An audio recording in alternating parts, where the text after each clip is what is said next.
ce qu'on appelle un examen clinique de l'appareil génital femelle par une palpation transrectale ou bien un palpé rectal.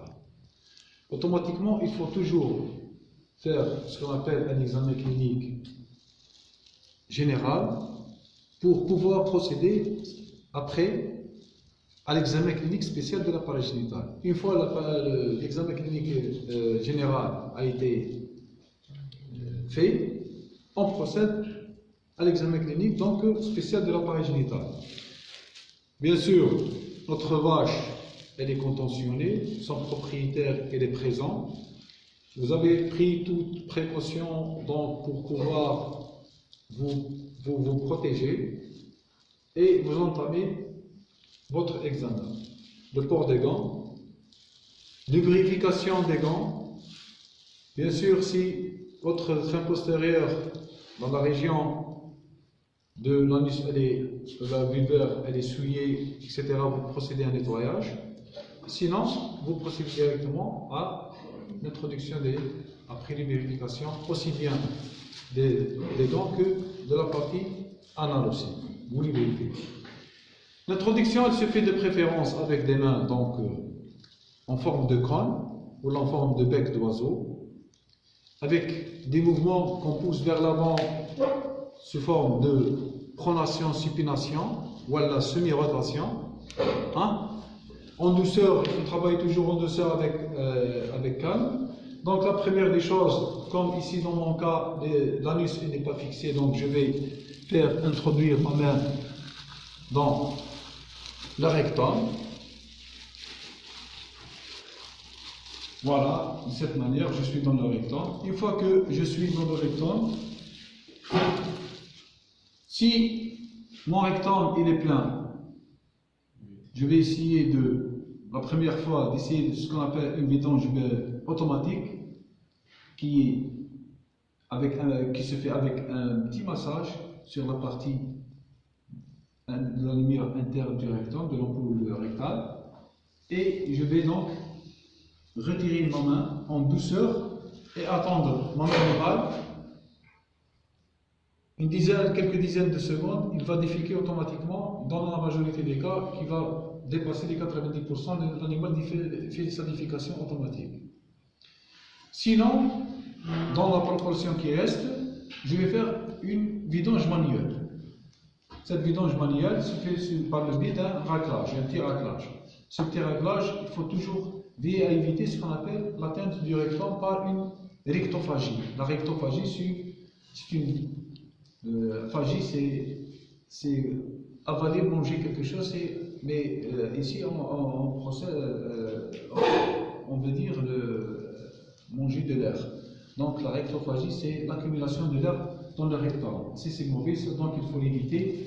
On peut l'éviter avec un raclage. Donc, de telle manière, on va ramener les fesses. La main, elle est contre la partie rectale et on va faire une pression de telle manière à faire ressortir les fesses et non pas la main complète. Ok. Une fois que mon rectum il est vidangé, pourquoi que je le vidange? Parce que tout simplement je vais m'articuler sur la palpation qui est la sensation. La sensation ici dans notre cas elle est diminuée par le vent en lui-même qui va diminuer la sensation. En plus, les fesses qui peuvent aussi diminuer encore la sensation, c'est pour cela que je vais dégager le rectum. La lumière du rectum aussi, elle va encore diminuer la sensation. Et puis, pour pouvoir toucher l'appareil génital à travers le rectum. Alors, une fois que ma main elle est introduite à l'intérieur du rectum, jusqu'au poignet, je tombe directement sur ce qu'on appelle la cavité vaginale. La cavité vaginale, et je cherche à peu près, c'est juste à la proximité que je vais chercher ce qu'on appelle la vessie. Parfois elle est pleine, parfois elle est vide. Et attention, ne faites pas erreur, et dans la majorité des cas, là il y a des vessies qui sont pleines qu'on peut confondre avec une gestation. D'accord?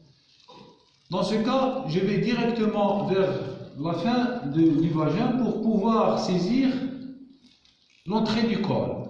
L'entrée du col qui peut être donc touchée par mon pouce. Elle est ici. Puis, je saisis le col de cette manière. Je saisis mon col pour pouvoir, c'est un repère principal. C'est lui qui va se terminer par sa sortie. C'est un tuyau très rigide, formé de 3 à 5 anneaux. Sa terminaison, elle se fait directement sur l'ouverture le corps de l'utérus. Et ce corps de l'utérus, c'est lui qui fait la jonction, ou bien le lieu d'union des deux corps. Ça, c'est un autre point, troisième, après celui du poignet, celui du col. Le troisième point, c'est la bifurcation des deux corps. C'est le lieu de la bifurcation des deux corps que je vais saisir avec mon index. Une fois que j'ai saisi ma bifurcation, donc automatiquement, j'ai été comme ça, dans ce geste, en saisissant le col. Je fais soit une inspection de la corne droite avec ce geste-là, soit en saisissant donc l'autre corne avec ce geste. Et je vais donc palper corne par corne. La première corne que je dois saisir entre la main aussi, je vais faire un petit aperçu sur son tonus, sur sa rigidité, et sur le contenu beaucoup plus. S'il contient quelque chose, que ce soit physiologique ou la pathologie, parce que je peux trouver par exemple des gestations comme je peux trouver autre chose. Par exemple, le cumul de pus, dans le cas de pyomètre ou la hajakima. Ok. Une fois que j'ai saisi donc ma première corne, il reste à suivre cette corne jusqu'à sa terminaison. Une fois qu'elle se termine, commence ce qu'on appelle les oviductes. C'est à ce point-là que peut commencer donc les oviductes. Les oviductes, généralement, sont très très peu palpables. C'est très difficile de les palper, sauf en cas d'inflammation, lors ce qu'on appelle une salpingie. D'accord? Qu'il faut différencier avec la cervicite qui est l'inflammation du col.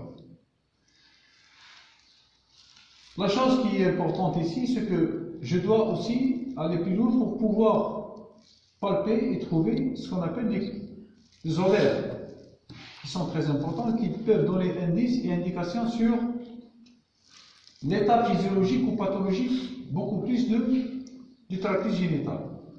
Pour ce faire, il faut donc dégager la partie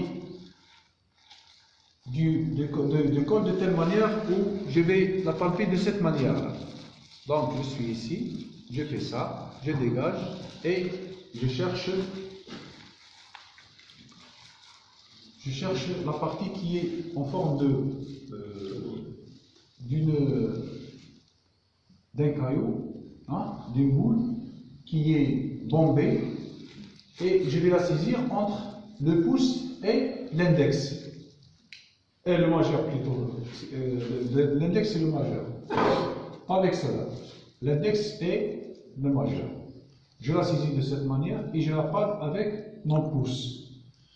Tout d'abord, je dois aussi vérifier la forme, la taille et aussi les particules qui peuvent se présenter. Qu'est-ce qu'il y a comme particularité? Est-ce qu'il y a des choses qui sont présentes ou là, il n'y a aucune chose dans le cas où on a un ovaire appelé ovaire lisse?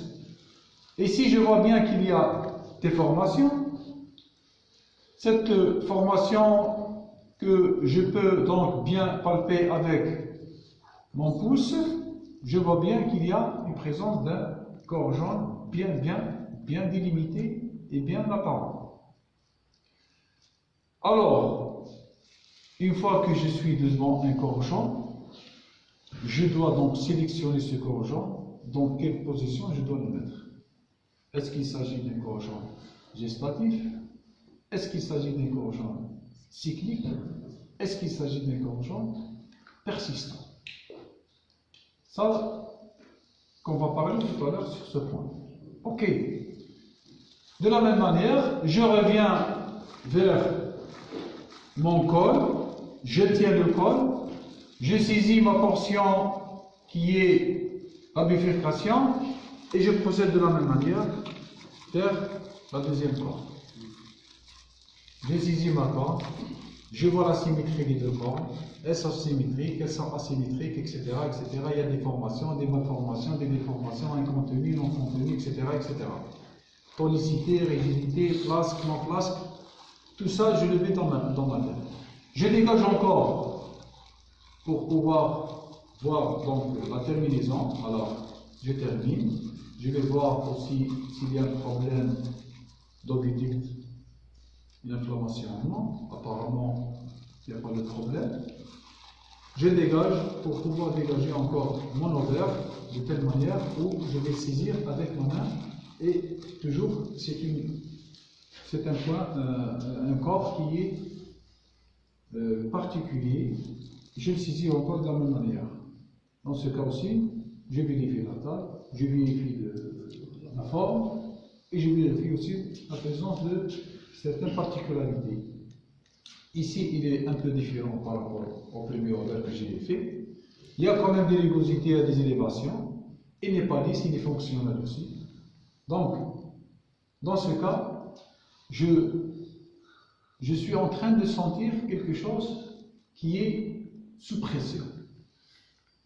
Ce n'est pas un muscle, il est sous pression d'équilibre. Ça, c'est ce qu'on appelle généralement qui sont les follicules. Les follicules. Je parle de kyste folliculaire parce que je suis très sûr si je trouve un kyste, il est fortement développé, parce que le kyste folliculaire, il doit dépasser les 2,5 cm, 25 mm chez la vache. Dans ce cas, je vois bien qu'il est très petit, donc c'est un follicule de 2 grammes qui va être un follicule dominant apparemment, c'est celui-là, et de suppression, par rapport aux autres qui sont un peu régressifs, là, minimes par rapport à celui-là. Ok. Donc, de cette manière, je peux faire une inspection sur tout, et de la même manière, si je fais avec une sonde échographique, je vais passer des mêmes étapes. Une fois terminé, j'ai mon diagnostic qui est dans ma tête, sinon je procède à d'autres choses. D'accord? Selon le cas. Une fois terminé, je retire ma main avec douceur et je laisse ma vache tranquille. C'est bon?